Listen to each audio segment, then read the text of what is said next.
Hello everyone, সবাই কেমন আছেন? আশা করি ভালো আছেন। আলহামদুলিল্লাহ আমিও ভালো আছি। আপনাদের দোয়ায় মহব্বতে আজকে আপনাদের যেটা দেখাবো, এই যে আমার এই গাছটার নাম জানি না, কিন্তু এগুলো ছিঁড়লে এগুলোর থেকে কষ বাড়ায়, যে সাদা সাদা কষ।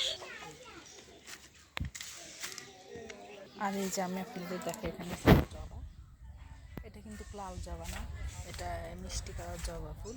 এই যে সুন্দর, এইখানে ধরে রয়েছে আমার সূর্যমুখী ফুল। এই সূর্যমুখী ফুল এগুলোর আমার অভাব নাই, অনেক গাছ। আমি অনেক ডাল টাল কেটেছি, তারপরে এগুলো বাড়ে গেছে। এগুলো 3-4 বছর ধরে অনেক সৌন্দর্য। আর এই যে এখানে হয়েছে আমার ডালিম ফল গাছ, আপনাদের দেখাচ্ছে। আর এই যে এখানে হয়েছে আমার রঙ্গন ফুল, এই যে দেখাই। মাশাআল্লাহ আলহামদুলিল্লাহ অনেক সুন্দর হয়েছে। আজ 2-2.5 বছর ধরে এটা কোনো বড় হয় না। এটা আমি একটা ছোটো টপে ঢুকেছি এই জন্য। আর এই যে এখানে হয়েছে আমার রজনীগন্ধা ফুল গাছগুলো, এই যে মাশাআল্লাহ অনেক সুন্দর। এখানে লইট্টা ফুল গাছ, হাজার হাজার লইট্টা ফুল গাছ পোলাপাইনটা চুরি করে নিয়ে যায়।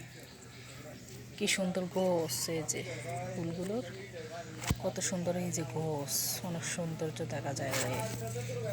হ্যাঁ, আর এই যে কাঁটা বাহিরে ফুল গাছ, কাঁটা বাহিরে ফুল গাছ এখানে আছে। এই যে কাঁটা বাহিরে ফুল গাছ, এগুলো বড় হলে অনেক সুন্দর হবে। এটার ভিতরে 4-5 কালার হয়। আর এখানে আমার এই রজনীগন্ধা ফুল গাছগুলো ইনশাল্লাহ অনেক বড় হবে, অনেক সৌন্দর্য দেখা যায়। আর এই যে এখানে আমার পাথরকুচি গাছ, এই যে আমার এই গোলাপ ফুল গাছটা অনেক সুন্দর দেখে। এই যে এটা মানে ঝাটকা হয়ে গিয়েছে, মানে গ্রামের বাড়ির ফোলাফাইনটা যা নিয়ে যা রয়েছে, ফোলাফাইনটা সিধা ফোলাফাইন গরিব কী করে, ডাল ভাঙে নিয়ে যায়। বেলে ডাল ভাঙলে বেলে হয়, আবার অনেকে বলে পাতা রুখলে বেলে হয়।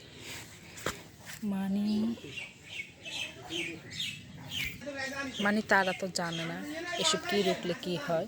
যদি পাতা রুখলে আর ডাল রুখলে যদি হইতো, তো এগুলো একটা 10 টাকা 20 টাকা ফিজে হতো। হ্যাঁ, মানে তার বড় বড় ফুল ফুল সহকারে এগুলো একটা ফিজ 20 টাকা 30 টাকা হতো। এই যে এরকম গাঁদা ফুলের ফুল রুকলে হয়, আবার ডাল রুকলে হয়, দেখেন এগুলো 30 টাকা ফিজ 20 টাকা ফিজ এরকম। মানে ফোলাফাইনটা এগুলো নিয়ে যা, গরিব ধরি ফোলাফাইনটা। তো সবাই ভালো থাকবেন, সবাইকে কোরবানি ঈদের ঈদ মোবারক। আমি এখন গরু কাটতে চলে যাইতাছি। গরুটা না দেখায় ভালো, কারণ আল্লাহর রাস্তে আমরা কোরবানি করব, মানুষকে দেখানোর জন্য না, অন্য অন্য ব্লগারদের মতো না। আর কত দিয়ে কিনছি তাও বলবো না, কারণ এগুলো আল্লাহর রাস্তে দিব। তো সবাই ভালো থাকবেন, সুস্থ থাকবেন, অন্য একটা ভিডিওর জন্য অপেক্ষা করে থাকবেন। সবাই ভালো থাকবেন, সুস্থ থাকবেন। আসসালামু আলাইকুম ওয়া রাহমাতুল্লাহি ওয়া বারাকাতুহু।